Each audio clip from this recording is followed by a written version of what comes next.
आज आपण बनवत आहोत थंडगार असा यम्मी क्रीमी आणि तेवढाच टेस्टी असा बटरस्कॉच मिल्कशेक। नमस्कार, मी वैशाली तुमचे स्वागत करते वैशाली स्पाइसेस अँड स्वीट्स मध्ये। सुरुवातीला आपण बटरस्कॉच मिल्कशेकला गार्निशिंग करण्यासाठी त्याचा क्रंच बनवायचा आहे। त्यासाठी मी इथे 4 चम्मच साखर घेतलेली आहे। आपल्याला साखरेला मेल्ट करायचं आहे। साखर आपली पूर्णपणे मेल्ट झाली आहे। आता आपण याच्यामध्ये बारीक कट केलेली मी हे काजू आहे ते टाकून घ्यायचे आहे।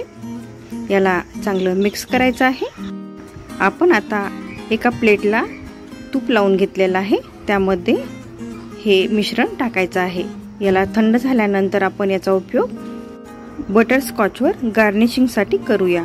इथे मी 1 ग्लास दूध घेतलेला आहे, आइस क्यूब घेतलेले आहे, साखर घेतलेली आहे, त्याचबरोबर इथे मी बटरस्कॉच क्रश घेतलेला आहे। चला आपण आता याचा मिल्कशेक बनवूया।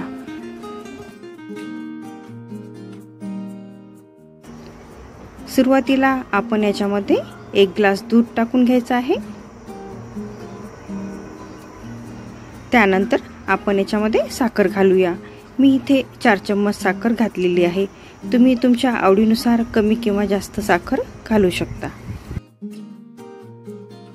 मी इथे फ्रीज मधलं थंडगार असं दूध घेतलेलं आहे। त्यानंतर याच्यामध्ये आइस क्यूब टाकून घेऊया ते पण। त्याचबरोबर याच्यामध्ये आपण बटरस्कॉच क्रश आहे, हे 4 चम्मच बटरस्कॉच क्रश आहे ते टाकून घेतलं आहे। आता आपल्याला याला मिक्सरला फिरून घ्यायचं आहे। तयार आहे आपलं यम्मी क्रीमी थंडगार असा आणि सर्वांचा आवडता असा बटरस्कॉच मिल्कशेक।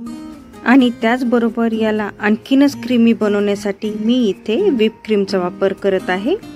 आपण याला व्हिप क्रीमने गार्निशिंग करून घ्यायचं आहे।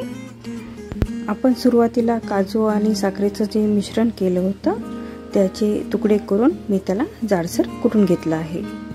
बटरस्कॉच क्रंच टाकून घेऊया।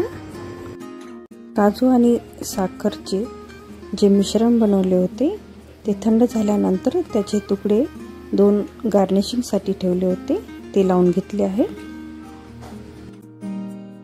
एक वेळीस हा मिल्कशेक ट्राय करून बघा। तुम्ही पिल्यानंतर हा मिल्कशेक बार पिण्याची तुमची इच्छा होईल। तयार आहे आपला बटरस्कॉच मिल्कशेक।